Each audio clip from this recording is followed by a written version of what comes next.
السلام عليكم ورحمة الله وبركاته. إن الحمد لله نحمده ونستعينه ونستغفره ونعوذ بالله من شرور أنفسنا ومن سيئات أعمالنا. من يهده الله فلا مضل له ومن يضلله فلا هادي له. ونشهد أن لا إله إلا الله وحده لا شريك له. ونشهد أن سيدنا وحبيبنا ومولانا محمدا عبده ورسوله الذي أرسله بالحق بشيرا ونذيرا وداعيا إلى الله بإذنه وسراجا منيرا. فقد قال الله تعالى في كلامه المجيد وفرقانه الحميد: أعوذ بالله من الشيطان الرجيم. بسم الله الرحمن الرحيم. إن الله وملائكته يصلون على النبي يا أيها الذين آمنوا صلوا عليه وسلموا تسليما. اللهم صل على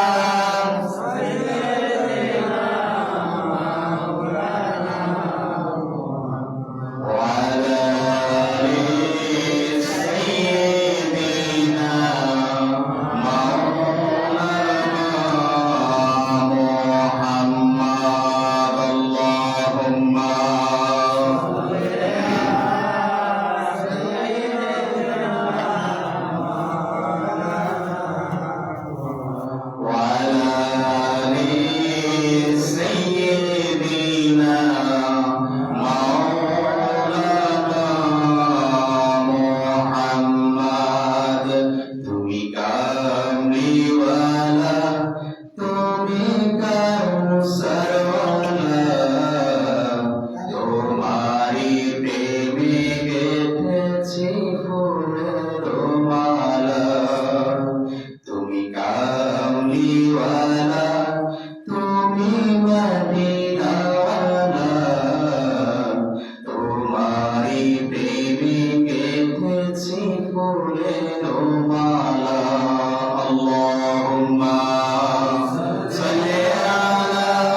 মালিক কে? আল্লাহ। সকল অহংকারের মালিক কে? আল্লাহ। সমগ্র বিশ্ব জাহানের মালিক কে? আল্লাহ। সে আল্লাহ রব্বুল ইজ্জত ওয়াল জালালের দরবারে আমরা কালেমাতুশ শুকর আদায় করব যে আল্লাহ তাআলা আমাদেরকে সিয়াম অবস্থায়, রোজা অবস্থায়, আল্লাহকে দেখি না, দেখেছি কখনো? বিশ্বাস করছি তো যে আল্লাহকে না দেখে, দেখলে যতটুকু বিশ্বাস করতাম, না দেখে তার চেয়ে বেশি বিশ্বাস করি, ঠিক কিনা? যে আল্লাহ হয়ে, যে আল্লাহকে মহব্বত করে, যে আল্লাহকে ভালোবেসে আমরা সিয়াম অবস্থায়, আমরা সালাতুল জোহরের পরে আল্লাহ তাআলার নাযিলকৃত কিতাব মহাগ্রন্থ আল কোরআন থেকে তাফসীর শোনার জন্য আল্লাহ তাআলা আমাদেরকে এখানে বসার তৌফিক দিয়েছেন। আমাদের নসিবে আল্লাহ তাআলার কোরআন থেকে শোনার জন্য আল্লাহ তাআলা আমাদেরকে কবুল করেছেন। এই জন্য আমরা সেই মহিমের দরবারে কালেমাতুশ শুকর আদায় করছি আলহামদুলিল্লাহ। আমরা সালাতুল জোহরের পরে মহাগ্রন্থ আল কোরআনের তাফসীর শুনতে পেরে খুশি না বেজার? খুশি। বেশি না কম? বেশি। আমরা আবার শুকরিয়া আদায় করছি আলহামদুলিল্লাহ। গতকালকে আমাদের প্রথম তাফসীরে সূরাতুল ফাতিহা থেকে আমরা কথা বলেছিলাম, ঠিক না? সেখানে আপনারা জেনেছেন যে আলহামদুলিল্লাহ শুধুমাত্র একটা শব্দ যদি আপনি উচ্চারণ করেন, সমগ্র পৃথিবীতে যা কিছু আছে এটা যদি এক পাল্লায় দেন, আর আপনার আলহামদুলিল্লাহ শব্দ যদি আরেক পাল্লায় দেন, আপনার আলহামদুলিল্লাহ পাল্লাটা বেশি ভারী হয়ে যাবে। সুবহানাল্লাহ। এই জন্য শক্তি খরচ হবে অল্প, লাভ বেশি, লাভ বেশি। এত লাভ যে লাভ আপনার মস্তিষ্কে ধরবে না, কারণ এই সমস্ত যে ফজিলতগুলো, যে লাভগুলো, এগুলো একমাত্র পরিমাপ করার ক্ষমতা কে রাখেন? আল্লাহ। পৃথিবীর কোন মানুষ এগুলাকে পরিমাপ করতে পারবে না। এই জন্য প্রিয় ভাইরা আমার, আমরা সব সময় কোরআন এবং হাদিসে আমাদেরকে যে তাসবিহগুলো শেখানো হয়েছে, আমরা সেই তাসবিহগুলোর উপর আমল করব, ঠিক কি না? খুশি হবেন কে? আল্লাহ। প্রিয় ভাইরা আমার, আজকে কথা বলবো ইনশাআল্লাহ বিমাশিয়াতিল্লাহি তাআলা ওয়া তাবারাকা ওয়া মা তাওফীকি ইল্লা বিল্লাহ। আল্লাহ তাআলা যদি তার এই গোলামকে যদি তৌফিক দান করেন, তাহলে আজকে কথা বলবো ইনশাআল্লাহ সূরাতুল বাকারা থেকে। সূরাতুল বাকারা, এই সূরাতুল বাকারা পবিত্র কোরআনের 2 নম্বর সূরা। কত নম্বর সূরা বলেন? 2 নম্বর, দ্বিতীয় নম্বর সূরা। তো এই সূরা বাকারা হচ্ছে পবিত্র কোরআনের মধ্যে যতগুলো সূরা রয়েছে সবচাইতে বড় দীর্ঘ সূরা হচ্ছে সূরাতুল বাকারা। সুবহানাল্লাহ। এই সূরার মধ্যে 286টা আয়াত রয়েছে। কত বলেন? 286 আয়াত রয়েছে। এরকম 286 আয়াত সম্পূর্ণ সূরা পবিত্র কোরআনে আরেকটাও নাই, একটাই আছে, সেটা নাম কি? সূরাতুল বাকারা। তাহলে পবিত্র কোরআনের সবচেয়ে বড় সূরা কোনটা বলেন? সূরাতুল বাকারা। ইনশাআল্লাহ আজকে আমরা সূরাতুল বাকারা নিয়ে কথা বলবো। তাহলে এই সূরার মধ্যে আপনার আয়াত সংখ্যা হচ্ছে 286, আর এই সূরাটা আপনার মাদানী সূরা। কি সূরা বলেন?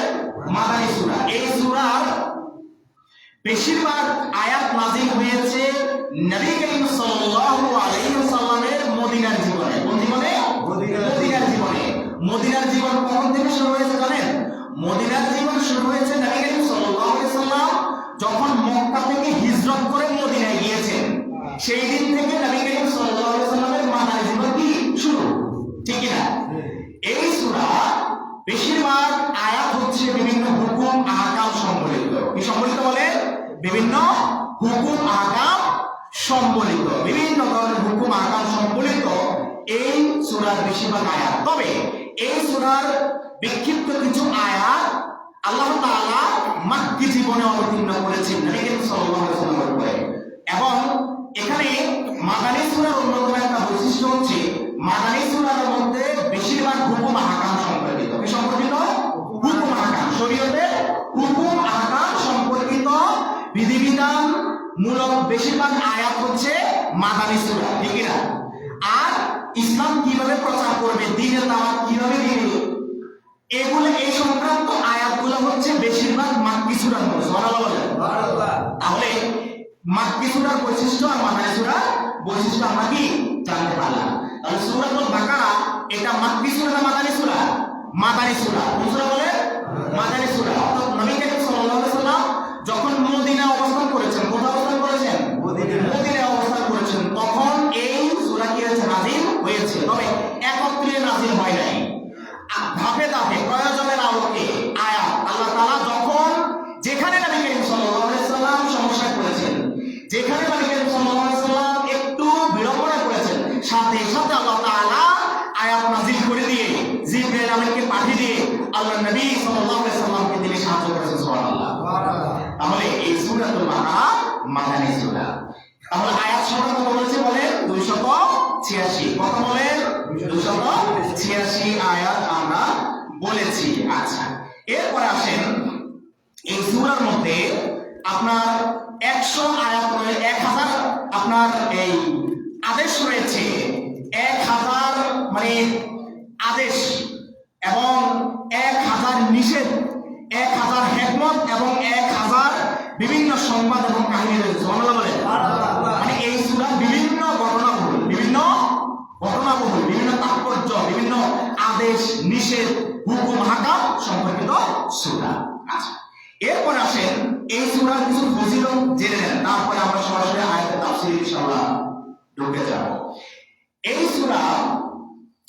সূরার মধ্যে আপনার এমন একটা আয়াত আছে যে আয়াতের তাফসীর আমরা পরবর্তীতে করব ইনশাআল্লাহ। তো আজকে শুধু আপনাদেরকে বলে রাখি, এই সূরার মধ্যে এমন একটা আয়াত আছে যে আয়াতটা হচ্ছে পবিত্র কোরআনের মধ্যে যতগুলো আয়াত রয়েছে, যত সূরার মধ্যে যত আয়াত রয়েছে, প্রত্যেকটা আয়াতের নেতা সুবহানাল্লাহ। যে আয়াতের নাম হচ্ছে আয়াতুল কুরসি। আয়াতুল কুরসি 255 নম্বর আয়াত। 255 255 255 নম্বর আয়াত হচ্ছে কি? আয়াতুল কুরসি। এই কুরসি মানে চেয়ার, আয়াতুল কুরসি। তো চেয়ার মানে আয়াতুল কুরসি, চেয়ারের আয়াত মানে কি? অর্থাৎ যে আয়াতগুলো হচ্ছে সমস্ত কোরআনের মধ্যে যতগুলো আয়াত রয়েছে প্রত্যেকটা আয়াতের নেতা। সুবহানাল্লাহ বলেন। তাহলে ইনশাআল্লাহ সেই সম্পর্কে আমরা যেদিন এর তাফসীর করব সেটা সম্পর্কে কথা বলবো, শুধু এটাই বলে রাখলাম। এরপরে আসেন এই সূরার ফজিলত সম্পর্কে খুবই গুরুত্বপূর্ণ। আমি গতকালকের এই প্রথম দিনের কোরআনে মানে তাফসীরে আমি আপনাদেরকে বলেছি আল্লাহ তাআলা আমাদেরকে এই কোরআন নাযিল করেছেন, এই কোরআন দিয়েছেন কি হিসাবে বলেন তো? সেবা হিসাবে। কি হিসাবে? সেবা হিসাবে। সেবা মানে কি? রোগ মুক্তি। সেবা মানে কি? রোগ মুক্তি। যে রোগ পৃথিবীর কোনো ডাক্তার ভালো করতে পারে না, এই কোরআনের ওসিলা আল্লাহ তাআলা সেই রোগ মুক্ত করতে পারে। সুবহানাল্লাহ। তাহলে এখন সমস্যা হচ্ছে কি, আমরা এই কোরআন থেকে কিভাবে রোগ মুক্তি নিব আমরা জানি না। জানার দরকার আছে কিনা? আছে কিনা? আছে। শুনুন তাহলে এবার হযরত আব্দুল্লাহ ইবনে মাসউদ রাদিয়াল্লাহু তাআলা বলেছেন, জলিলুল কদর সাহাবী, নবী করিম সাল্লাল্লাহু আলাইহি ওয়াসাল্লামের সব সময় কাছাকাছি যে কয়েকজন সাহাবী থাকতেন তাদের মধ্যে অন্যতম একজন মর্যাদা সম্পন্ন সাহাবীর নাম হচ্ছে হযরত আব্দুল্লাহ ইবনে মাসউদ। সুবহানাল্লাহ। হযরত আব্দুল্লাহ ইবনে মাসউদ রাদিয়াল্লাহু তাআলা বলেন যে এই সূরায় এমন 10টা আয়াত রয়েছে। কয়টা আয়াত? এমন 10টা আয়াত রয়েছে যদি কোনো ব্যক্তি, একটু খেয়াল করে শুনেন, কোনো ব্যক্তি যদি সে আয়াতগুলো নিয়মিত পাঠ করে, সে আয়াতগুলো নিয়মিত পাঠ করে, 10টা আয়াত নিয়ে একটু পরে আপনাদেরকে বলতেছি, আগে ভালো করে বুঝে নেন। এমন 10টা আয়াত রয়েছে, ওই 10টা আয়াত যদি কোনো ব্যক্তি আয়াতগুলো রাতে নিয়মিত পাঠ করে, কখন বলেন? রাতের বেলায় যদি নিয়মিত পাঠ করে, তাহলে ওই রাতের জন্য শয়তান তার ঘরে প্রবেশ করতে পারে না। সুবহানাল্লাহ। মানে শয়তান আপনার ঘরে ঢুকতে গিয়েও বাধাপ্রাপ্ত হবে, সে ঢুকতে পারবে না।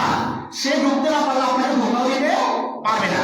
তার মানে শয়তানকে রোধ করার জন্য একটা কি ঢাল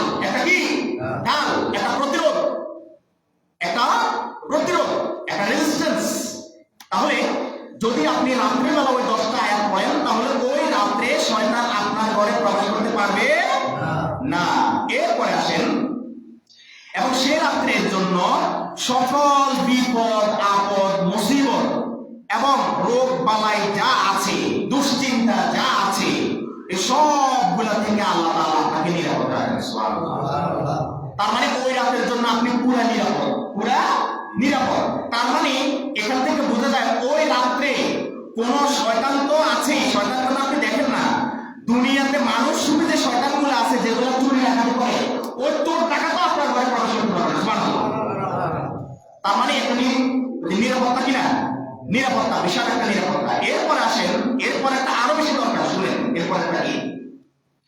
হযরত আব্দুল্লাহ ইবনে মাসউদ রাদিয়াল্লাহু তাআলা আরো বলেন যে যদি বিকৃত মস্তিষ্ক কখনো মানুষ যখন কি হয়ে যায়, পাগল হয়ে যায়, তখন কি হয়ে যায়, পাগল হয়ে যায়, উন্মাদ হয়ে যায়, ঠিক কিনা? মানুষ যখন কি হয়ে যায়, পাগল হয়ে যায়, এটাকে বলা হয় বিকৃত মস্তিষ্ক। অর্থাৎ যখন যে যদি কোনো বিকৃত মস্তিষ্ক কোনো পাগল লোকের উপর যদি এই 10 আয়াত আপনি পাঠ করেন, 10 আয়াত পাঠ করে যদি তাদেরকে ফু দেন, কি দেন, ফু দেন, মনে করেন আপনি 10 আয়াত পাঠ করেছেন, তাকে আপনি ফু দিলেন, এটাকে হাদিসের ভাষা বলা হয় রুকিয়া। কি বলা হয়? রুকিয়া। রুকিয়া মানে হচ্ছে ঝাড়ফুঁক। রুকিয়া মানে কি? ঝাড়ফুঁক। আপনি যদি এই 10 আয়াত তেলাওয়াত করে সহি শুদ্ধভাবে যদি আপনি কোনো পাগল বা বিকৃত মস্তিষ্ক ব্যক্তির প্রতি মানে হাফ মেন্টাল হতে পারে, ফুল মেন্টাল হতে পারে, পুরো পাগল হতে পারে, আবার আধা পাগল হতে পারে। আমাদের অনেকের বাড়িতে আছে কিনা, পুরো পাগল হলে কি বাইরে যায়, আর আধা পাগল হলে বাড়িতে মধ্যে কি মানে বাড়ির মধ্যে সমস্যা করে কিনা, করে। এবার আধা পাগল হোক আর পুরো পাগল হোক, এই ব্যক্তির উপরে যদি আপনি এই 10টা আয়াত পড়ে যদি আপনি দম করেন, যদি আপনি ঝাড়ফুঁক করেন, যদি তাদের শরীরে আপনি ফু দেন, তাহলে হযরত আব্দুল্লাহ ইবনে মাসউদ রাদিয়াল্লাহু তাআলা বলেন আল্লাহ তাআলা ওই পাগল ব্যক্তিকে সুস্থ করে দেন। সুবহানাল্লাহ। তার মানে আপনি 10টা আয়াত যদি কোনো পাগলের উপরে পড়ে ফু দেন, তাহলে পৃথিবীর কোনো ডাক্তার তার পাগলামি ভালো করতে পারবে না, কিন্তু আল্লাহর কোরআনের আমলের উসিলায়, আল্লাহর কোরআনের আমলের কারণে বিনা টাকায় আপনার পাগল সুস্থ হয়ে যাবে। সুবহানাল্লাহ। এই হচ্ছে কোরআন। কোথায় আছে আল্লাহ?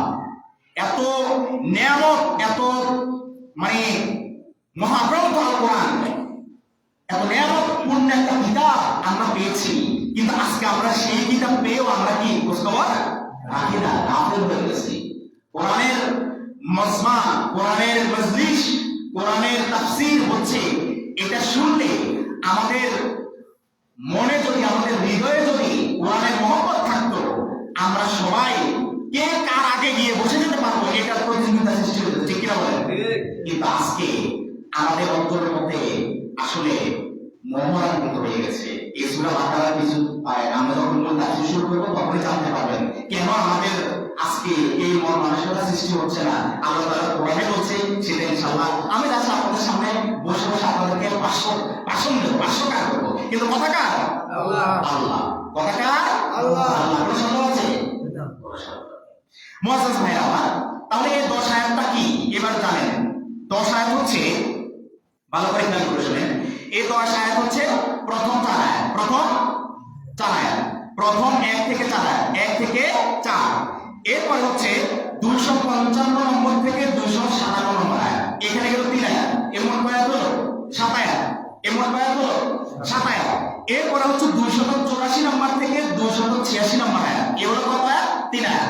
এই মোট 10 আয়াত পড়ে যদি আপনি রাত্রিবেলা পড়েন, ওই দিন রাত্রে শয়তান আপনার ঘরে প্রবেশ করতে পারবে না, এবং ওই রাত্রে আপনি যাবতীয় বিপদ আপদ বলা, মুসিবত, দুশ্চিন্তা, রোগ বালাই সবকিছু থেকে মুক্ত। সুবহানাল্লাহ। দ্বিতীয় মুসিবত হচ্ছে, দ্বিতীয় উপকারিতা হচ্ছে, যদি আপনি এই 10টা আয়াত যদি আপনি কোনো পাগল ব্যক্তির উপরে, উন্মাদ ব্যক্তির উপরে যদি আপনি তেলাওয়াত করে যদি তাকে ফু দেন, তাহলে আল্লাহ তাআলা এর উসিলায় তার পাগলামিকে দূর করে দিয়ে তাকে সুস্থ করে দিবেন। সুবহানাল্লাহ।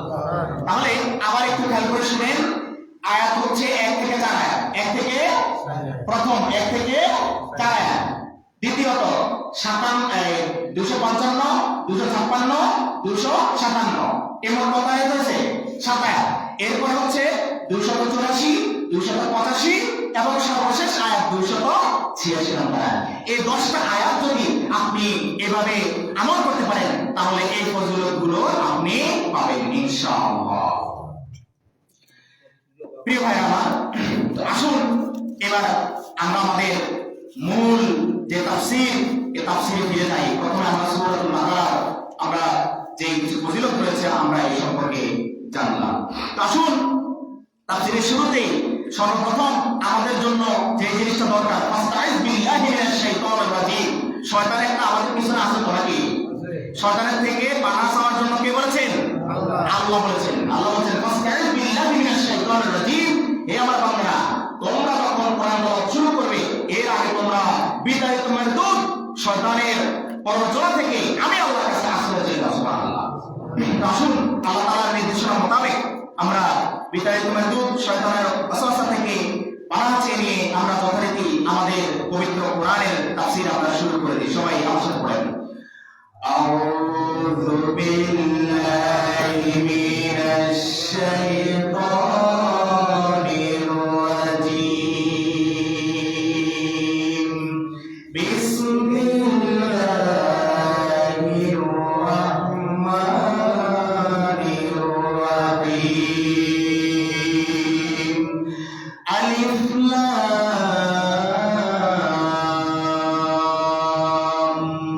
মিম। যালিকাল কিতাবু লা রাইবা ফীহি হুদাল লিল মুত্তাকিন আল্লাযীনা يؤمنون بالغيب ويقيمون الصلاة ومما رزقناهم ينفقون والذين يؤمنون بما أنزل إليك وما أنزل من قبلك وبالآخرة هم يوقنون أولئك على هدى من ربهم وأولئك هم المفلحون صدق الله العظيم প্রত্যেকে তেলাওয়াত করেছে বলেন তো সূরা বাকারা থেকে। প্রত্যেকে সূরা বাকারা থেকে আমি তেলাওয়াত করেছি। এখানে সূরাতুল বাকারা, এই সূরা বাকারা এটা মহাগ্রন্থ আল কোরআনের সবচেয়ে বড়, সবচেয়ে দীর্ঘ সূরা। এই সূরার তাফসীর আমি যদি শুধুমাত্র এই সূরার তাফসীর করি তাহলে আমার পুরো রমজান মাস লেগে যাবে। সুবহানাল্লাহ বলেন। এত বিস্তারিত আল্লাহর এই কোরআন আপনি হয়তো বা দেখতে পাচ্ছেন ছোট একটা কিতাব, আপনার কাছে মনের মতো একটা ছোট কিতাব, কিন্তু আল্লাহ তাআলা এই কিতাবের মধ্যে ইলমের সাগর রেখে দিয়েছেন। আল্লাহু আকবার। শুধুমাত্র সূরা বাকারা তাফসীর যদি আমি পুরো রমজান করি আমার পুরো রমজান শেষ হয়ে যাবে, সূরা বাকারা তাফসীর শেষ হয়ে যাবে। আল্লাহু আকবার। তো এই জন্য আমি বাছাই করে যেগুলো সবচেয়ে বেশি গুরুত্বপূর্ণ আমি ইনশাআল্লাহ সেগুলো আলোচনা করব আপনাদের সামনে। আর এই সূরার মধ্যে অন্যতম আরেকটা, এই যে আজকে যেটুকু আমি তেলাওয়াত করেছি এর পরেই আপনার আয়াত শুরু হবে এমন একটা বিষয় সম্পর্কে যেটার কারণে আমাদের সমাজের মধ্যে অনেক বেশি ফিতনা, ফাসাদ, ঝগড়া, বিবাদ হয়ে থাকে। সেটা হচ্ছে মুনাফিক। কে বলেন? মুনাফিক। এই আজকে তাফসীর, আগামীকালের তাফসীর ইনশাআল্লাহ এই মুনাফিকের সম্পর্কে তাফসীর পাবেন ইনশাআল্লাহ। প্রিয় ভাইরা আমার, মহান রব্বুল আলামিন সূরাতুল বাকারার মধ্যে তিনি প্রথমে বলে দিয়েছেন আলিফ লাম মিম। এগুলো হচ্ছে হরফে মুকাত্তার। আলিফ লাম মিম এই শব্দগুলো হরফে শব্দগুলোর অর্থ একমাত্র আল্লাহ তাআলা জানেন। আল্লাহ তাআলা তার প্রিয় নবী বিশ্ব নবী জনাব মুহাম্মদুর রাসূলুল্লাহ সাল্লাল্লাহু আলাইহি ওয়াসাল্লামকেও এই হরফে মুকাদ্দারাতগুলোর মূল অর্থ কি, এগুলার তাৎপর্য কি, এগুলার মর্মার্থ কি তিনি তার নবীকেও বলেন নাই।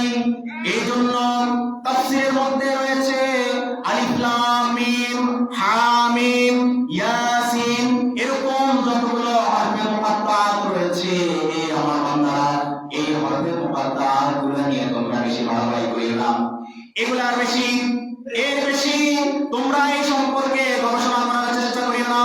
কারণ আমি আল্লাহ এগুলার হিকমত এগুলার উদ্দেশ্য একমাত্র আমি আল্লাহ তাআলা জানি, এবং দুনিয়ার জীবনে এগুলার হিকমত আমি আল্লাহ তোমাদেরকে বোঝার জন্য আমি কোনো পরামর্শ দিই নাই। সুবহানাল্লাহ বলেন।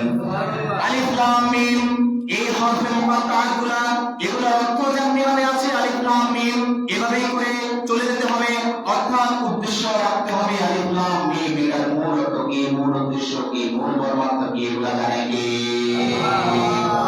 এরপর আয়াত আল্লাহ তাআলা বলেন যালিকাল কিতাবু লা রাইবা ফীহি হুদাল লিল মুত্তাকিন। সুবহানাল্লাহ। আল্লাহ তাআলা বলেন যালিকাল কিতাব, যালিকাল কিতাব আয় কোরআনুল কারীম, আয় কোরআন মাজিদ। আল্লাহ তাআলা বলেন হে আমার বান্দারা তোমাদের সামনে আমি যে কিতাব দিয়েছি, আমি যে কোরআন দিয়েছি, আমি যে তোমাদেরকে কিতাব দিয়েছি, মহাগ্রন্থ আল কোরআন দিয়েছি, ঐশী গ্রন্থ দিয়েছি, ঐশী বাণী দিয়েছি, তোমাদের সামনে আমি যে কিতাব দিয়েছি আমার নবীর উপর আমি নাযিল করেছি, কিন্তু তোমাদের জন্য হেদায়েত হিসেবে আমি এই কোরআনকে নাযিল করেছি। এই কোরআন এমন একটা কিতাব, এমন একটা গ্রন্থ, এমন একটা মহাগ্রন্থ, এমন একটা ঐশী বাণী, এমন একটা বিশ্ববাণী, এমন রবের বাণী, যে রবের বাণীর মধ্যে, যে কোরআনের মধ্যে সন্দেহের কোনো অবকাশ নাই। সুবহানাল্লাহ। যালিকাল কিতাবু লা রাইবা ফীহি আয় লা শাক্কা ফীহি, কোনো সন্দেহ নাই, কোনো ধরনের কোনো সন্দেহ নাই। হে আমার বান্দারা কেউ যদি আমি আল্লাহ পরিষ্কার করে বলে দেওয়ার পরেও যদি আমার এই কিতাবের ব্যাপারে কেউ সন্দেহ পোষণ করে তাহলে আমি আল্লাহ আমার জাতের কসম করে বলছি সেই বান্দার নয়। এই জন্য আমার হাজিরিন আমাদের সামনে যেই কোরআন রয়েছে, যেই কিতাব রয়েছে, যেই কিতাব থেকে আপনাদের সামনে আমি কথা বলছি, এই কিতাব হচ্ছে এমন কিতাব, এই কিতাব আমাদের পূর্বপুরুষের কোনো কথা নয়, নবী করিম সাল্লাল্লাহু আলাইহি সাল্লামের পরিবারের কোনো কথা নয়, হযরত আদম আলাইহিস সালামের কোনো কথা নয়। যতজন আম্বিয়ায়ে কেরাম এই দুনিয়াতে এসেছেন আল্লাহ তাআলা তাদেরকে পাঠিয়েছেন, তাদেরও কোনো কথা নয়, তাদেরও কোনো কথা নয়, তাদের কোনো কিসসা কাহিনী নয়। এই কোরআন হচ্ছে শুধুমাত্র এমন কিতাব যে কিতাবের মধ্যে যা আছে ফার্স্টুল আজ প্রথম থেকে শেষ পর্যন্ত সব কথাগুলো আমি আল্লাহ তাআলা সুবহানাল্লাহ। হে আমার বান্দারা তোমাদের জন্য করণীয় হচ্ছে তোমরা বিনা বাক্যে, বিনা শর্তে, বিনা হেজিটেশনে, বিনা ইতস্ততায় তোমরা এক বাক্যে ঘোষণা দেবে আমানতু বিল্লাহি ওয়া মালাইকাতিহি ওয়া কুতুবিহি ওয়া রুসুলিহি ওয়াল ইয়াউমিল আখিরি ওয়াল কদরি খাইরিহি ওয়া শাররিহি মিনাল্লাহি তাআলা ওয়াল বা'সি বা'দাল মাউত। তোমরা বিনা বাক্যে, বিনা শর্তে আমি আল্লাহর প্রতি ঈমান আনার পরে অকুতুবিহি আমার এই কিতাবের উপর তো তোমরা ঈমান নেই, এছাড়াও আমি আর আসমানি কিতাব ধাপে ধাপে আমি পূর্ববর্তী সময়ে যেগুলা নাযিল করেছি তোমরা সেগুলোর উপরে ঈমান আনবে। সুবহানাল্লাহ। তোমাদের জন্য এই কোরআন দিয়েছি, এর আগে আমি আরো বড় আরো তিনখানা আমি কিতাব নাযিল করেছি, যে কিতাবগুলো হচ্ছে তাওরাত, জাবুর এবং ইনজিল। এই তিনটা বড় বড় কিতাব আমি নাযিল করেছি। হে আমার বান্দারা তোমরা শোনো,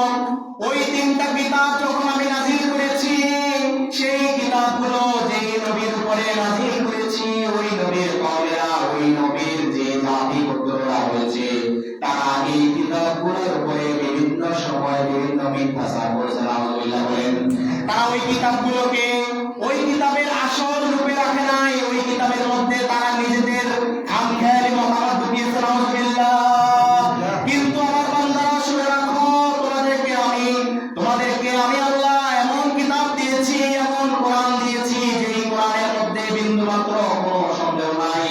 আমি আল্লাহ তাআলা ঘোষণা করে দিচ্ছি, আমার এই কিতাবের মধ্যে কিয়ামত পর্যন্ত উপর থেকে নিচ থেকে ডান থেকে বাম থেকে সামনে থেকে পেছন থেকে কোনো পাপীর প্রবেশকে আমি নিষিদ্ধ করে দিয়েছি। সুবহানাল্লাহ।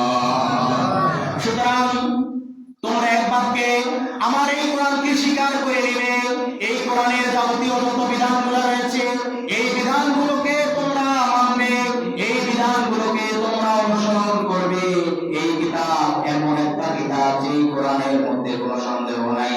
লা রাইবা ফীহি হুদাল লিল মুত্তাকিন।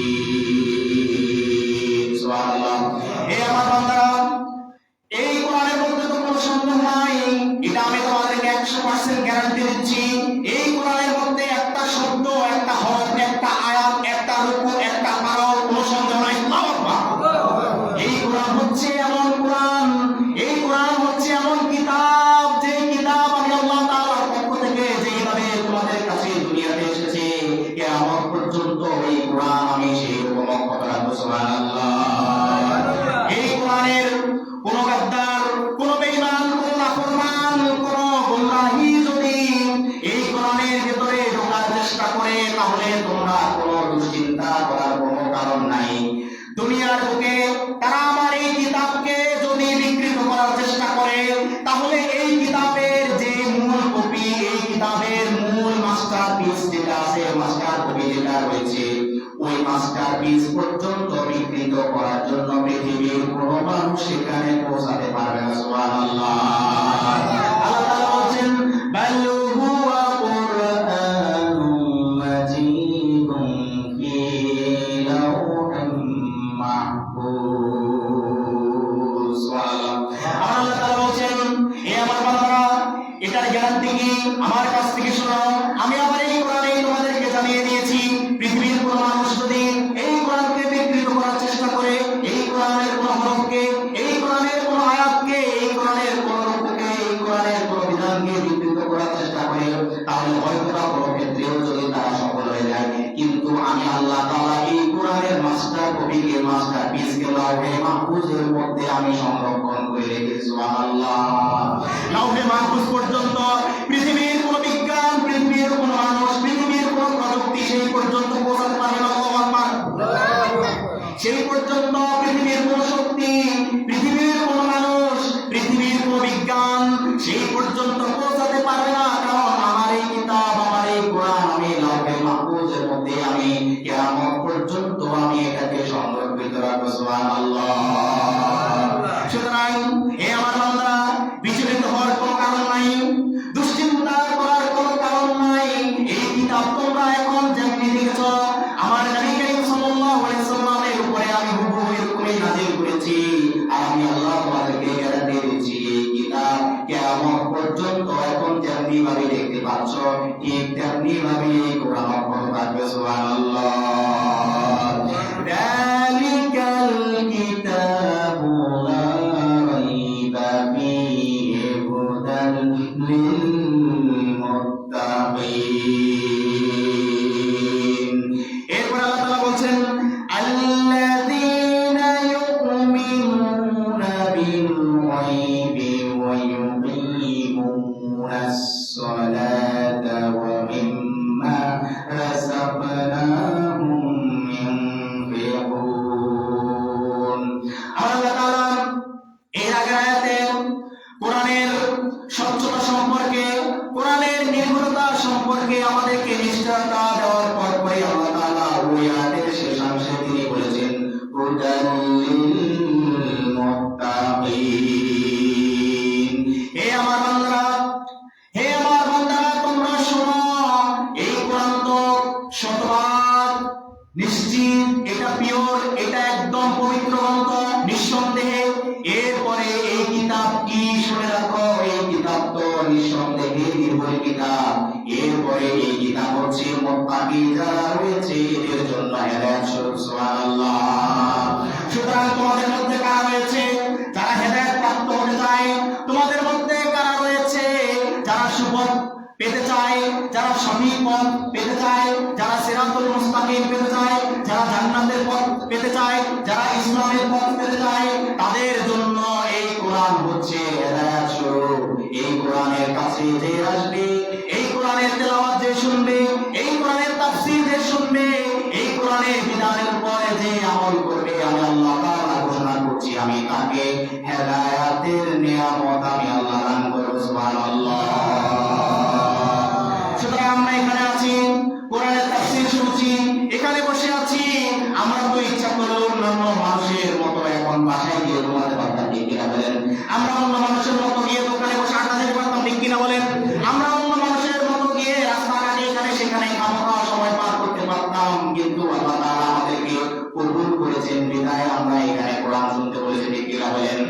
এই জন্য এই কোরআন হচ্ছে আল্লাহ তাআলা বলছেন এই কোরআনের হেদায়েত সবার নসিবে থাকবে না, শুধুমাত্র তাদের নসিবে থাকবে যারা এই কোরআনকে আমল করবে, এই কোরআনের কথা শুনবে, এই কোরআনের মধ্যে যে বসবে, এই কোরআনকে মহব্বত করবে।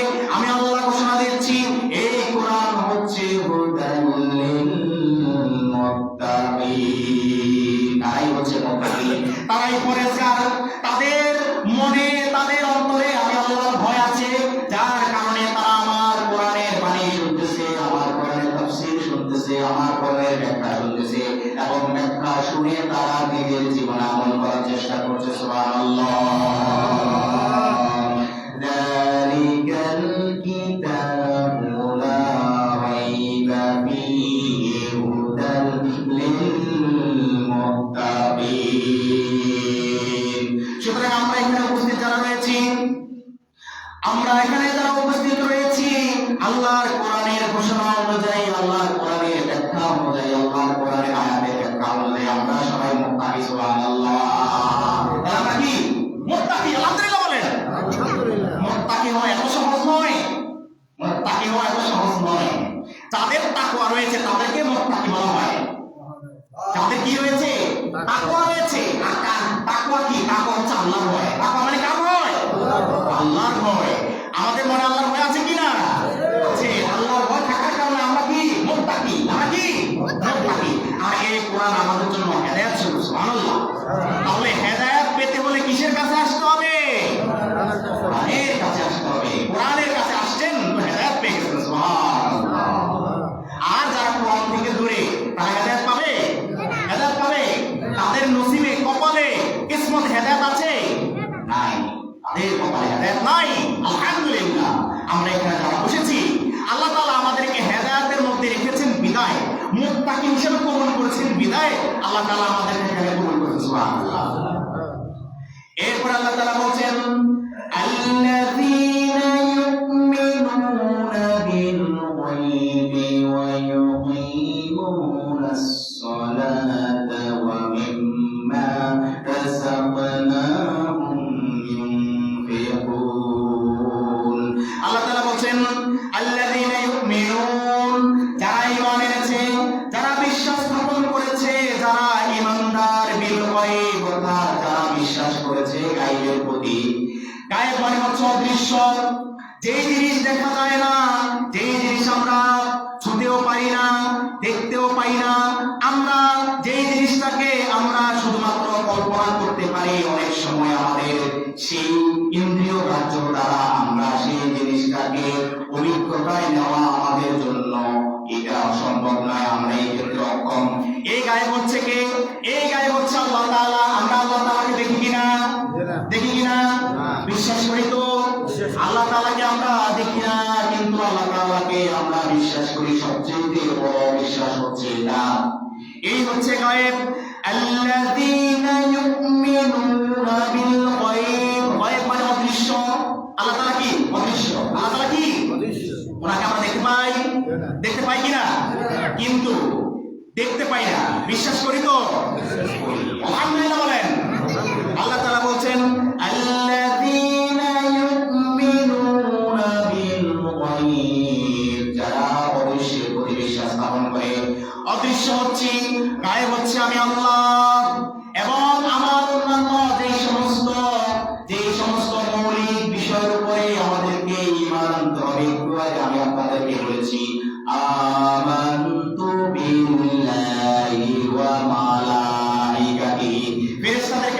হয় কিনা, কিন্তু আল্লাহর ফেরেশতা আছে বিশ্বাস করি কিনা বলেন? আল্লাহর ফেরেশতা রয়েছে, আমরা এটাও গায়েব, এটাও অদৃশ্য, আমরা এখানেও বিশ্বাস করেছি। আমানতু বিল্লাহি ওয়া মালাইকাতিহি ওয়া কুতুবিহি, তার কিতাব, তার কোরআন তার পক্ষ থেকে নাযিল হয়েছে, এটাকে আমরা দেখতে পাচ্ছি, কিন্তু তার নাম দেখতে পেলেও আমরা এখানে শতভাগ বিশ্বাস করেছি, ঠিক কিনা বলেন? ওয়া মালাইকাতিহি ওয়া কুতুবিহি ওয়া রুসুলিহি, আমরা কোন নবী রাসূলকে দেখেছি না বলেন? আমরা কোন নবী রাসূলকে দেখি নাই, কিন্তু আমরা নবী রাসূলকে না দেখেও আমরা অকপটে আমরা বিশ্বাস করি, স্বীকার করে নিয়েছি আল্লাহ তাআলা নবী রাসূল পৃথিবীতে পাঠিয়েছেন, ঠিক কিনা বলেন? ওয়া মালাইকাতিহি ওয়া কুতুবিহি ওয়া রুসুলিহি ওয়াল ইয়াউমিল আখির, শেষ বিচার দিবস। আল্লাহ তাআলা আমাদের এই জীবনের পরে আরেকটা জীবন রেখেছেন, যে জীবনটা হচ্ছে স্থায়ী জীবন, যে জীবনে একবার ঢুকলে সেই জীবন থেকে আর বেরিয়ে আসা যাবে না। আল্লাহু আকবার। এটা হচ্ছে এমন একটা জীবন, যেই জীবনে বিচার কার্য সম্পাদন হওয়ার পরে, ফয়সালা হয়ে যাওয়ার পরে শুধুমাত্র দুইটা ফয়সালা হবে, একটা হবে জাহান্নামী, একটা হবে জান্নাতি, ঠিক কিনা বলেন? আপনার ফয়সালা যদি আপনার জাহান্নামী হয়, আজীবন আপনাকে জাহান্নামে পড়ে থাকতে হবে। পৃথিবীর জীবনে আপনার একটা শেষ আছে, ঠিক কিনা বলেন? আপনি জন্মগ্রহণ করেছেন, আপনার নির্দিষ্ট হায়াতের পরে আপনি আবার প্রস্থান করবেন, ইন্তেকাল করবেন, আরেকটা জগতে চলে যাবেন। কিন্তু আখিরাত হচ্ছে এমন একটা জগৎ, যে জগতে একবার ঢুকলে সেখান থেকে আর বের হওয়া যাবে না। হাসরের মাঠে ফয়সালা হয়ে যাওয়ার পরে আপনার যদি ফয়সালা হয়, আপনার পক্ষে যদি রায় হয় আপনি জান্নাতি, তাহলে আজীবনের জন্য আপনি জান্নাতে চলে যাবেন। সুবহানাল্লাহ।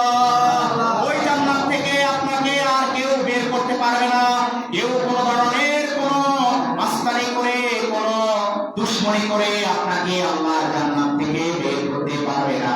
আপনি আজীবন অফুরন্ত সময়ের জন্য, অনন্তকাল সময়ের জন্য আপনি জান্নাতের বাসিন্দা হয়ে যাবেন। সুবহানাল্লাহ।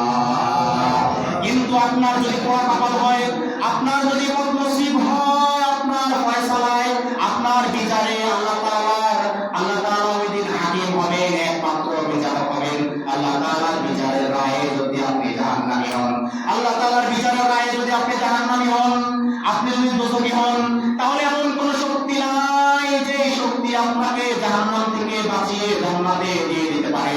অর্থাৎ ওই জীবনে আপনি জাহান্নামে যদি আপনার রায় হয়ে যায়, ওই জাহান্নামে আপনি একবার ঢুকলে আজীবন জাহান্নামের আগুনে আপনাকে পড়তে হবে। নাউজুবিল্লাহ।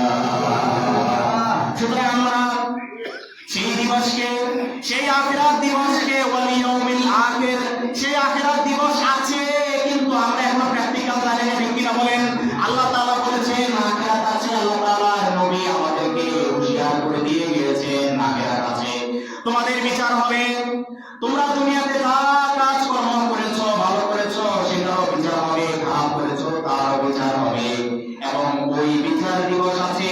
আল্লাহ তাআলার কোরআনে তিনি বলেছেন, এবং এই দাওয়াত তার নবী সাল্লাল্লাহু আলাইহি সাল্লাম পৃথিবীর মানুষকে দিয়েছেন। তাদের এই কথা শুনে আমরা এটাকে বিশ্বাস করেছি, ঠিক কিনা বলেন? এটাও গায়েব, এটাও অদৃশ্য, আমরা জিনিসটা দেখি নাই, আমরা জিনিসটা অনুধাবন করতে পারি না, কিন্তু বিশ্বাস করেছি, ঠিক কিনা বলেন? ওয়াল ইয়াউমিল আখির ওয়াল কাদিরি খাইরিহি ওয়া শাররিহি, আমাদের তাকদীর রয়েছে, আমাদের ভাগ্য রয়েছে, আমাদের কিসমত রয়েছে। এই তাকদীর, এই ভাগ্য আমাদের ভালো হতে পারে, খারাপ হতে পারে, খাইরিহি ভালো হতে পারে, ওয়া শাররিহি খারাপ হতে পারে। তাকদীরের ভালো মন্দ যা কিছু রয়েছে সবকিছু কার পক্ষ থেকে বলেন? আল্লাহর পক্ষ থেকে। আল্লাহর উপরে বিশ্বাস করে, এটাও গায়েব, আমরা এটার উপরও বিশ্বাস করেছি। খাইরিহি ওয়া শাররিহি মিনাল্লাহি তাআলা ওয়াল বাসি বা'দাল মাউত। এরপর আরেকটা কি বিশ্বাস করেছি গায়েব হিসেবে? ওই বিশ্বাসটা হচ্ছে আল্লাহ তাআলা আমাদেরকে মৃত্যুর পরে আমরা যখন আলমে বারযাখ, আমরা যখন কবরের জীবনে চলে যাব, ওই কবরের জীবন থেকে আল্লাহ তাআলা আমাদেরকে হাসরের মাঠে আবার পুনরায় উঠাবেন। এটা আল্লাহ তাআলা বলেছেন, এটা আল্লাহ তাআলা বলেছেন, এটা ভবিষ্যতের জন্য আল্লাহ তাআলা বলেছেন। এটাও গায়েব, এটাও অদৃশ্য, এটা আমরা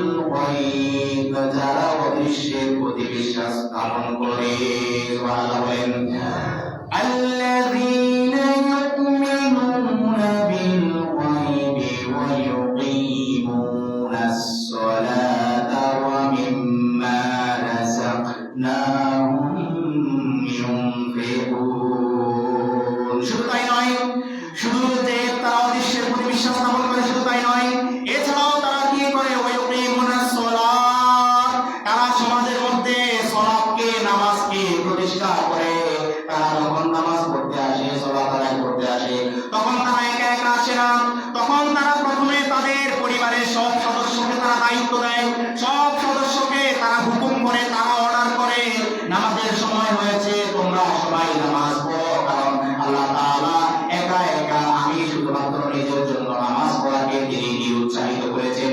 তিনি আমাদেরকে বলেছেন ইউকিমুনাস সালাত, নামাজকে প্রতিষ্ঠা করার জন্য বলেছেন, নামাজকে সমাজের মধ্যে এস্টাবলিশ করার জন্য বলেছেন। আমি যদি একা একা পড়ে চলে যাই তাহলে সেটা প্রতিষ্ঠা নয়, সেটা হচ্ছে একা একা আদায় করে দেওয়া। ঠিক কিনা বলেন? এই নামাজ, এটাকে আল্লাহ তাআলা বলছেন যে নামাজ তোমরা প্রতিষ্ঠা করো। কি করো? কি করো বলেন? প্রতিষ্ঠা করো। এখন মনে করেন আমি উদাহরণ দিতে গিয়ে বলি, সমাজের মধ্যে এই যে আপনারা একটা লুঙ্গি পড়ছেন কিনা, সমাজের মধ্যে এটা কি প্রতিষ্ঠিত? এটা কি প্রতিষ্ঠিত?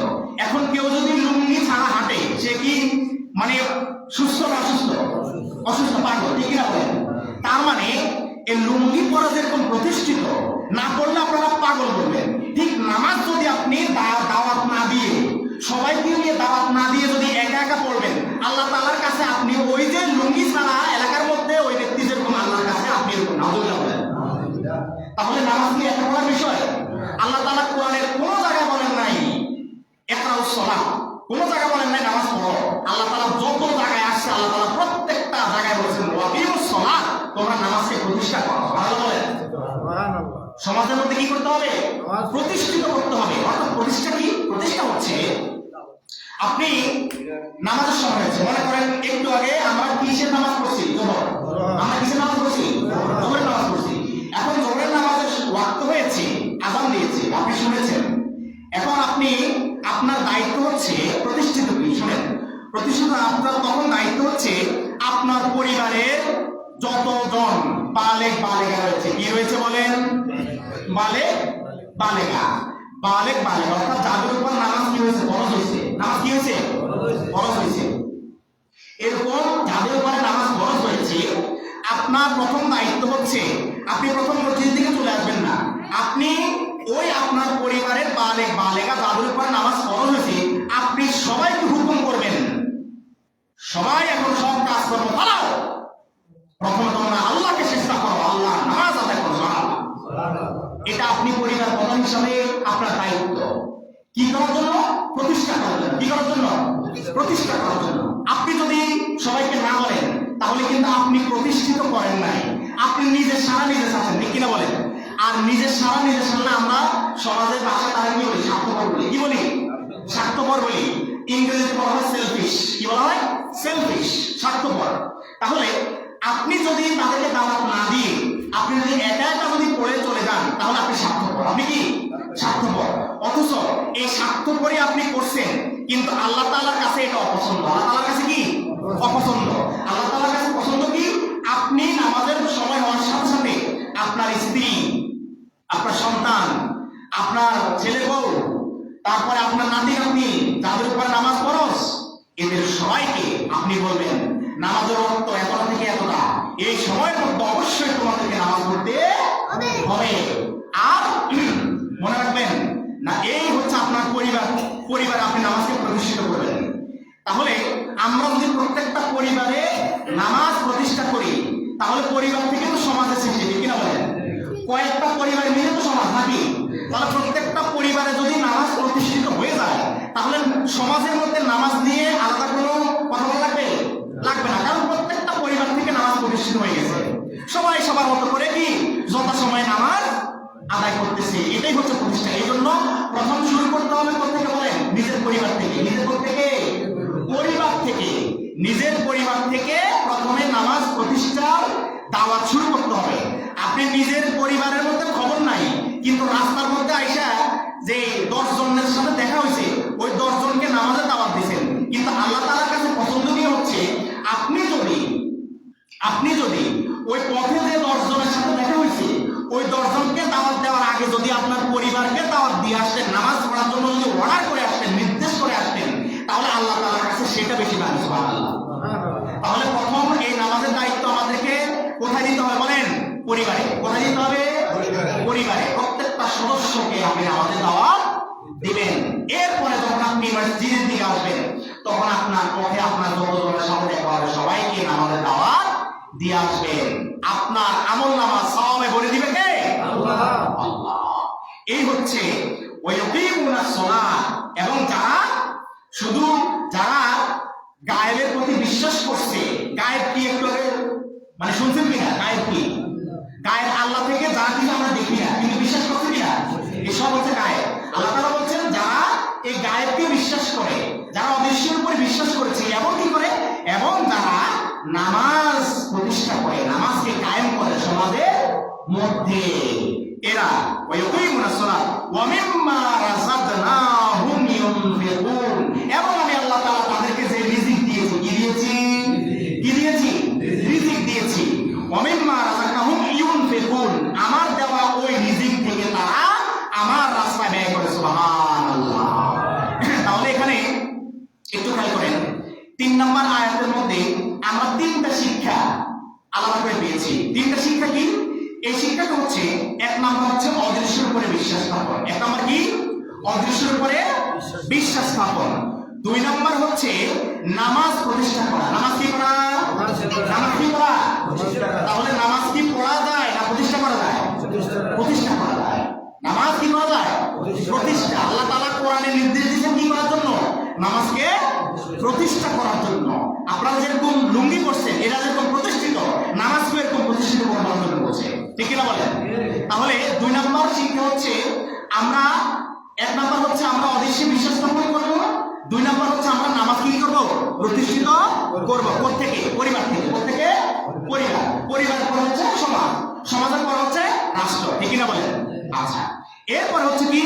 এরপর হচ্ছে আল্লাহ তাআলা আপনাকে যে জীবিকা দিয়েছেন, যে রিজিক দিয়েছেন, টাকা দিয়েছেন, ধন দৌলত, টাকা পয়সা যা দিয়েছেন, ধান চাল খাবারের জিনিস যা কিছু দিয়েছেন, এই সব কিছু থেকে আল্লাহ তাআলার রাস্তায় আপনি দান করবেন, ব্যয় করবেন। এই আয়াত থেকে আমরা এটা পেয়েছি কি? 3 নম্বর শিক্ষা। ঠিক কিনা বলেন?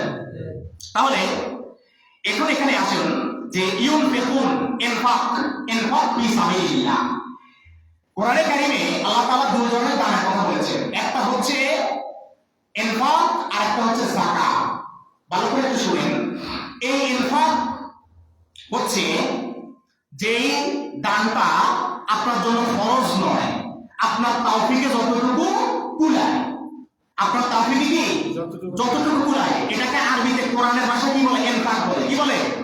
ইনফাক। কি বলে? বলে ইনফাক। আর আরেকটা দান হচ্ছে যাকাত, যেটা ফরজ। যেটা কি? ফরজ, যেটা আপনার ইচ্ছাধীন নয়। ইনফাক হচ্ছে আপনার পক্ষে 10 টাকা সম্ভব হয়েছে, আপনি 10 টাকা সাহায্য করছেন। আপনার পক্ষে 1 লক্ষ টাকা সম্ভব হয়েছে, আপনি 1 লক্ষ টাকা কি করছেন? সাহায্য করছেন। ধরা বাঁধা নাই। কিন্তু যাকাত হচ্ছে এমন যে যাকাত আপনার জন্য নির্দিষ্ট পরিমাণে খরচ করে দিয়েছেন। সুবহানাল্লাহ।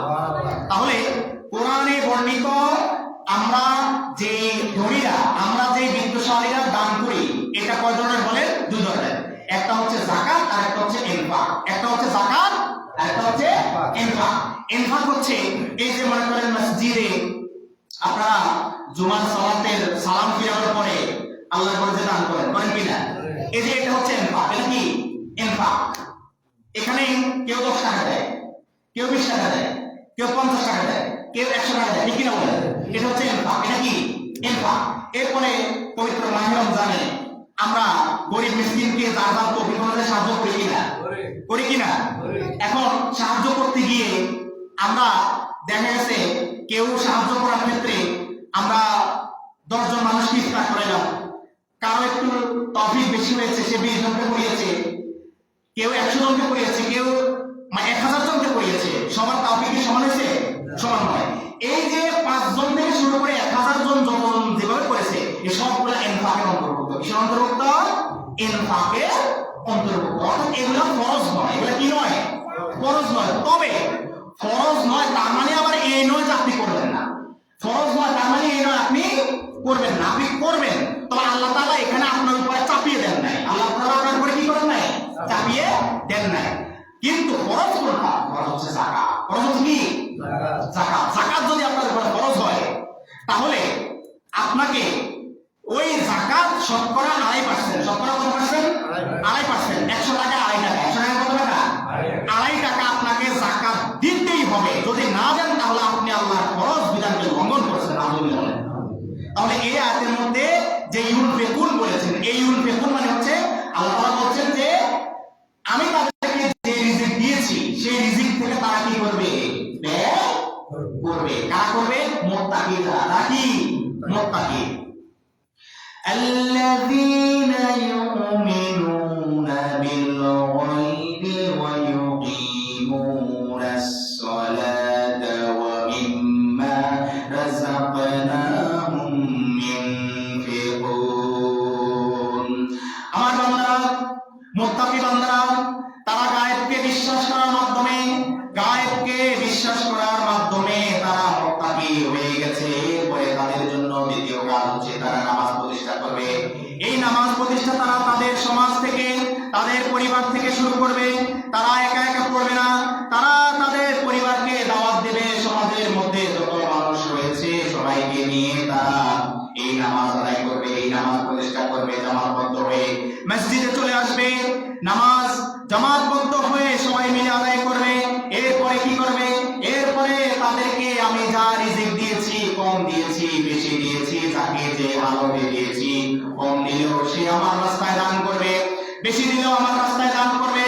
কারণ তাকে বুঝতে হবে, তাকে মনে রাখতে হবে এই রিজিক তার কাছে এমনি এমনি আসে নাই।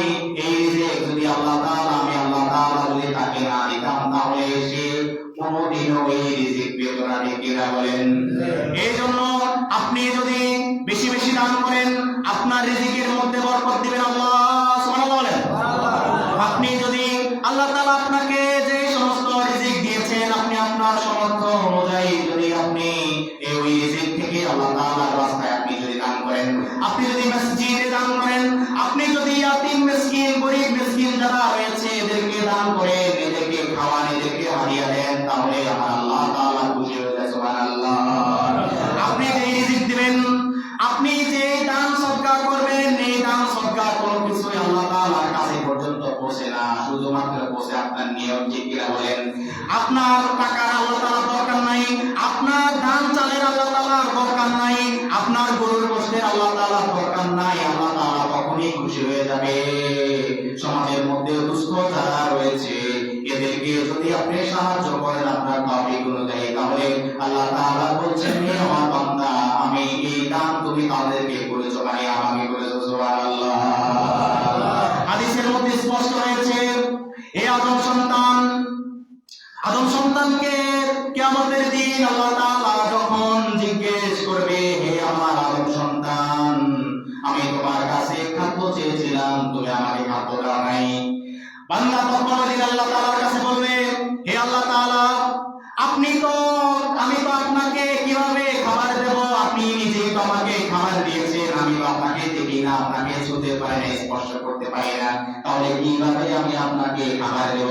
আল্লাহ তখন ওই বান্দাকে ঘোষণা করে বলবেন, হে আমার বান্দা, তোমার পাশের বাড়ির অমুক ব্যক্তি খুব অসহায়, খুব নিরীহ, খুব দুঃখ কষ্ট করে চলতেছে, তুমি দেখেছো, কিন্তু তোমার কাছে সে সাহায্য চেয়েছে, কিন্তু তোমার দিলে এতটুকু পরিমাণ দয়া হয় নাই, তুমি তাকে সাহায্য করো নাই।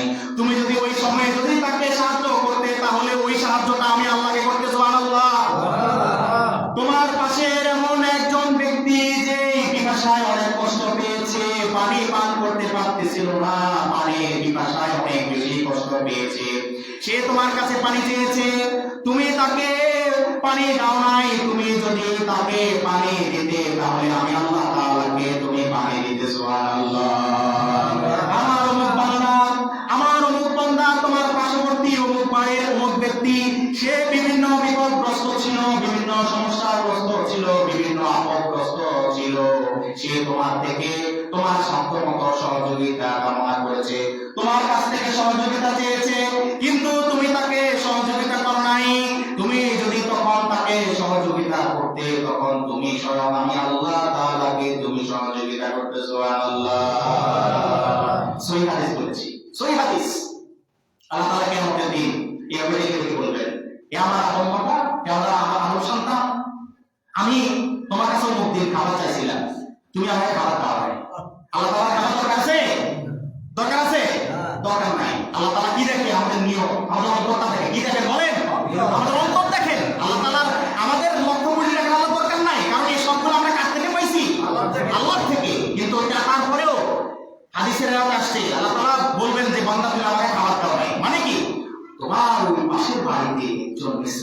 অসহায়, এতিম, দুস্থ, সে খুব কষ্ট পাচ্ছিল,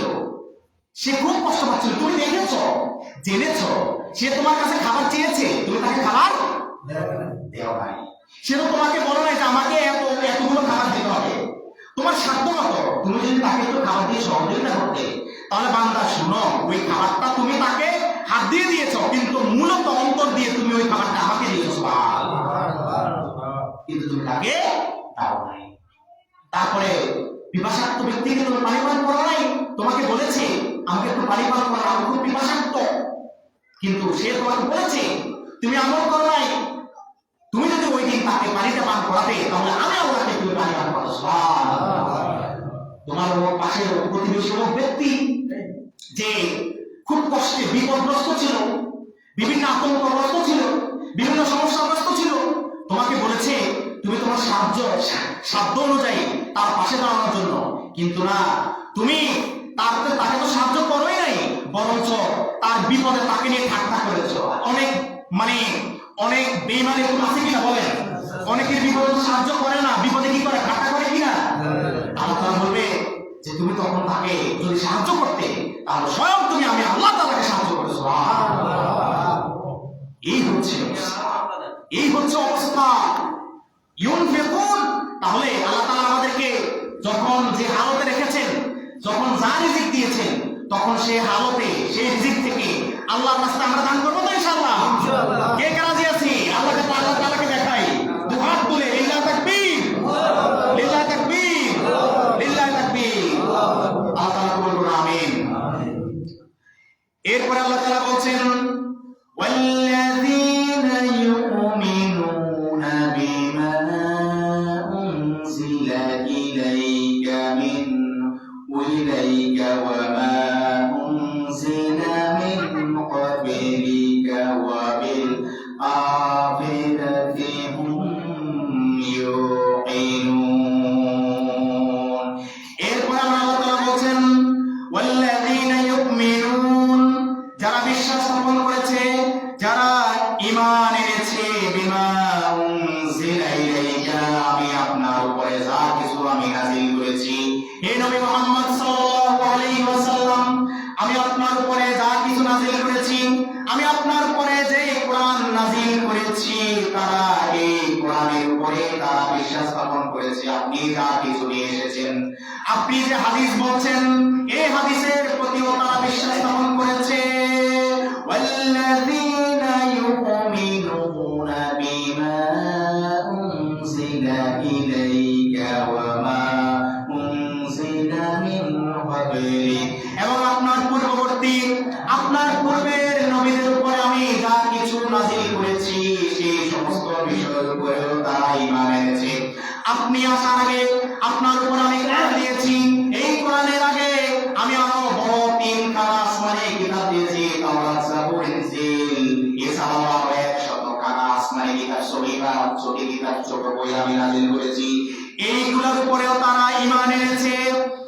বিমা উনজিলা ইলাইকা ওয়া মা উনজিলা মিন ক্বাবলিক ওয়া বিল আখিরাতি হুম ইউকিনুন। শুধু তাই নয়, অবিল আখিরাত, শেষ বিচার, আখিরাত দিবসের প্রতিও যারা ইয়াকিন করেছে, যারা বিশ্বাস স্থাপন করেছে, যারা ঈমান এনেছে, এরা আমি যা বলেছি এরা সবাই মুত্তাকি, এরা সবাই ঈমানদার। সুবহানাল্লাহ। বলছেন কে? আল্লাহ। আল্লাহ বলছেন। আল্লাহু আকবার। এরপর আল্লাহ তাআলা বলছেন, উলাইকা আলা হুদাম মির রাব্বিহিম ওয়া উলাইকা হুমুল মুফলিহুন। এরপরে এই পর্যন্ত যেই 4-5টা আয়াত আমরা পড়েছি, এই আয়াতে আমার আল্লাহ তাআলা বলছেন, এতক্ষণ পর্যন্ত যা বলেছি, যা তোমরা শুনেছো, এদের জন্য কি এবার শুনো আয়াত থেকে, উলাইকা আলা হুদাম মির রাব্বিহিম, এই পর্যন্ত আমি যাদের ব্যাপারে বলেছি, ওই আয়াতে এরা সবাই হেদায়েত প্রাপ্ত হয়েছে, তাদের থেকে সুবহানাল্লাহ। এরা রবের পক্ষ থেকে কি প্রাপ্ত হয়েছে? হেদায়েত প্রাপ্ত হয়েছে। এতক্ষণ পর্যন্ত বিগত আয়াতগুলোতে আমি আপনাদেরকে যা বলেছি, এই সব কিছুর মধ্যে যারা আছে আল্লাহ তাআলা তাদেরকে সার্টিফিকেট দিচ্ছেন, এরা সবাই তাদের রবের পক্ষ থেকে হেদায়েত প্রাপ্ত হয়ে গেছে। সুবহানাল্লাহ। আমরা সবাই কি প্রাপ্ত হয়ে গেছি? হেদায়েত প্রাপ্ত হয়ে গেছি। হেদায়েত সবার নসিবে আছে? সবার নসিবে আছে? সবার নসিবে নাই। উলাইকা আলা হুদাম মির রাব্বিহিম ওয়া উলাইকা হুমুল মুফলিহুন। তারা যে তাদের রবের পক্ষ থেকে হেদায়েত প্রাপ্ত হয়েছে, শুধু তাই নয়, এরপরে কি হয়েছে? বান্দা, আমি আল্লাহর কাছ থেকে শুনে নাও। তুমি কার কাছ থেকে শুনবে? আমি আল্লাহ ছাড়া। আমি আল্লাহ তোমাকে বলছি, শুনো। এরপরে তোমার জন্য আমি কি রেখেছি? উলাইকা হুমুল মুফলিহুন। শুধুমাত্র তুমি হেদায়েত প্রাপ্ত হও নাই, তুমি সফল হয়ে গেছো। সুবহানাল্লাহ। তুমি কি হয়ে গেছো? সফল হয়ে গেছো। সুবহানাল্লাহ। তাহলে সফল কারা বলেন? যারা হেদায়েত প্রাপ্ত। যারা হেদায়েত প্রাপ্ত তারা কি সফল? দুনিয়ার সকল মানুষ কি নয়? সফল নয়। মনে রাখবেন, চিরস্থায়ীভাবে সফল হচ্ছে শুধুমাত্র যারা হেদায়েত প্রাপ্ত হয়েছে, এরাই হচ্ছে আল্লাহর দৃষ্টিতে সফল। এখন বলতে পারেন, দুনিয়াতে তো অনেকে সফল হয়, হয় কি না? কি মানে কিভাবে হয়? সফল হয় দুনিয়ার জীবনে। মনে করেন অনেকে এই অতীত ইতিহাস যদি ঘাটাঘাটি করেন, দেখা গেছে যে অতীতে ঠিক মতো খাইতেও পারতো না, কিন্তু এখন 2-4টা গাড়ির মালিক আছে কিনা? অতীতে ঠিক মতো বাজারও করতে পারতো না, এখন 3-4টা বাড়ির মালিক আছে কিনা? অনেকে মনে করতে পারেন দুনিয়ার দৃষ্টিতে মনে হয় তারা সফল হয়ে গেছে। হ্যাঁ, দুনিয়ার দৃষ্টিতে আপনি বলতে পারেন, মনে করতে পারেন যে তারা সফল হয়ে গেছে, কিন্তু আল্লাহ তাআলা বলছেন, না আমার বান্দা, আমি আল্লাহর দৃষ্টিতে তারা সফল নয়। সফল হচ্ছে যারা তাকওয়াবান, যারা ঈমানদার, যারা আমার রাস্তায় আমার দেওয়া রিজিক থেকে খরচ করে, যারা সমাজের মধ্যে, পরিবারের মধ্যে সালাতকে প্রতিষ্ঠা করে। সুবহানাল্লাহ। এরা হচ্ছে কি সফল? এটাকে সফল। এজন্য দুনিয়াতে আপনার কত বাড়ি হলো, কত বাড়ি হলো, কত জমি হলো, কত ব্যাংক ব্যালেন্স হলো, কত টাকা পয়সা হলো, এই সফলতার দিকে প্রতিযোগিতা করবেন না প্রিয় ভাইরা আমার। প্রতিযোগিতা করবেন আপনি কত বেশি আল্লাহ তাআলার কাছে প্রিয় হতে পারেন, ঠিক না? আর আল্লাহ তাআলার কাছে প্রিয় হতে হলে কোত্থেকে বাণী শুনতে হবে? কোরআন থেকে। কোত্থেকে? কোরআন থেকে। মনে রাখবেন, কোরআনের বাণী হচ্ছে আপনার জন্য একমাত্র অনুসরণের বাণী। এই ছাড়া আপনি কোরআনের বাণী ছাড়া, কোরআনের সাথে হাদিস, এই ছাড়া অন্য কোন বাণী আপনার জন্য অনুসরণীয় হতে পারে না। প্রিয় ভাইরা, তাহলে আজকে আমি আপনাদের সামনে সূরা বাকারা প্রথম 5 আয়াতের তাফসীর করেছি। কয় আয়াতের? 5 আয়াতের তাফসীর করেছি। মুআজ্জাজ ভাইরা আমার, আসুন আমরা এই কোরআনের যে মুআজিজা, এই কোরআন নবী করিম সাল্লাল্লাহু আলাইহি ওয়াসাল্লামের উপরে শ্রেষ্ঠ মুআজিজা। নবী করিম সাল্লাল্লাহু আলাইহি ওয়াসাল্লামের উপরে আল্লাহ তাআলা যতগুলো মুআজিজা দিয়েছেন, শ্রেষ্ঠ মুআজিজার নাম কি বলেন? আল কোরআন। এই কোরআন হচ্ছে আমাদের নবী করিম সাল্লাল্লাহু আলাইহি ওয়াসাল্লামের উপরে সবচাইতে বড় মুআজিজা। এরকম বড় মুআজিজা আল্লাহ তাআলা আর কোন নবীকে দেন নাই। একমাত্র আমাদের কাছে এই কোরআনের মহব্বত আপনি যদি এখন না বুঝেন, আপনার শরীর থেকে রূহটা যদি চলে যায়, তখন বুঝে কোনো লাভ হবে না। লাভ হবে না। বুঝতে হবে কি? সময় থাকতে। বুঝতে হবে কি? সময় থাকতে। সময় যদি চলে যায়, বুঝে কোনো লাভ আছে? বুঝে কোনো লাভ নাই। সময় যদি চলে যায়, সময় যদি আপনি হারিয়ে ফেলেন, তাহলে বুঝে কোনো লাভ হবে না। এখন দেখেন কিনা যে ওই পরিবারের প্রধান, মনে করেন বাবা মারা গেলে অনেক জায়গায় আমি দেখেছি, অনেক পেপার পত্রিকাও আছে, বাবা মারা যাওয়ার পরে সন্তানরা লাশ আটকায় রাখে সম্পদের ভাগের জন্য। তোমার পুরা কপাল। এখন এখানে কেন হয়েছে এটা জানেন? এমনি এমনি হয় নাই। যার কবর, যার লাশটা আটকিয়ে রাখা হয়েছে, তার ব্যক্তি জীবনে কোরআনের আমল ছিল না, ঠিক না? তার ব্যক্তি জীবনে যদি কোরআনের আমল থাকতো, তাহলে তার সন্তানরা শুরু থেকেই, ছোটবেলা থেকেই কোরআনের আদর্শে আদর্শিত হবে, ঠিক না বলেন? যাদের মধ্যে কোরআনের আলো নাই, তাদেরকে দুনিয়ার বুকে এরকম বেইজ্জতি করবেন কে? সুতরাং আমরা কি বেইজ্জত হতে চাই না সম্মানিত হতে চাই? সম্মানিত হতে হলে কিসের কাছে আসতে হবে? আল কোরআনের কাছে আসতে হবে। কোরআনের হুকুমত পাবার আশায় কোটি কোটি প্রাণের সম্মিলন। এই যে কোটি কোটি প্রাণের যে সম্মিলন ঘটে, এটা কিসের মহব্বতে? বলেন বলেন বলেন। কোরআনের মহব্বতে, কোরআনের মহব্বতে। এই কোরআন ছাড়া, মনে রাখবেন, এই কোরআন ছাড়া আমাদের জীবনে কোনো উন্নতি হবে না। এই কোরআন মানতেই হবে, কোরআন মানতেই হবে। সুতরাং কোরআনের কাছে থাকলে, কোরআনের সাথে থাকলে আপনার সম্মান ইজ্জত বাড়িয়ে দিবেন কে? আল্লাহ। সেই কোরআনের সাথে থাকবো, রাজি আছি তো? আমি একটু রাজি আছি তো? আল্লাহ তাআলা আমাদের সবাইকে আজকের তাফসীর থেকে মূল কথাগুলো আমাদের বাস্তব জীবনে পরিপূর্ণভাবে আমল করার তৌফিক দান করুন, আমিন। আল্লাহ তাআলা আমাদের সবার জীবনে সমস্ত গুনাহ কাবিরা মাফ করে দেন, আল্লাহুম্মা আমিন। আমরা সবাই দরুদ শরীফ পড়ি, আল্লাহুম্মা সাল্লি আলা সাইয়্যিদিনা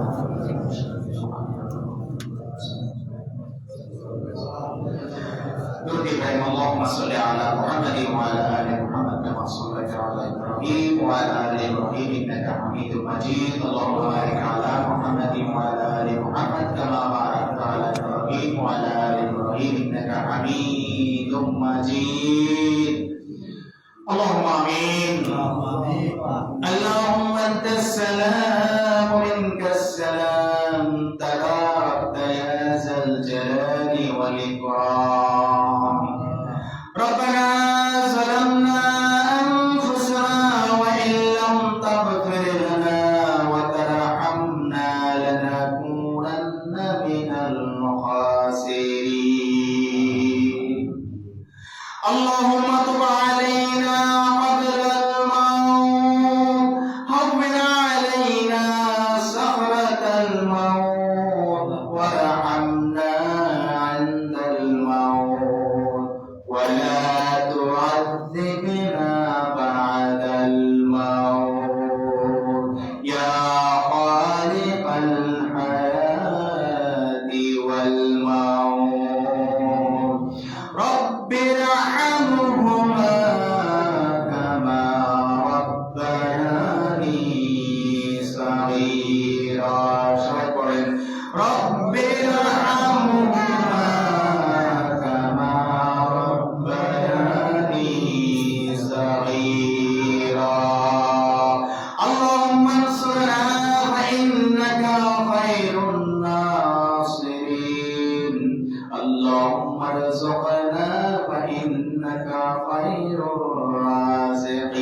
الرازقين اللهم نجنا من فتنة الدجال اللهم نجنا من فتنة الشيطان يا شافع الأمراض اشف جميع أمراضنا من أمراض الجسمانيات والروحانيات حسبنا الله ونعم الوكيل نعم المولى ونعم النصير اللهم تقبل صلاتنا اللهم تقبل صيامنا اللهم تقبل قيامنا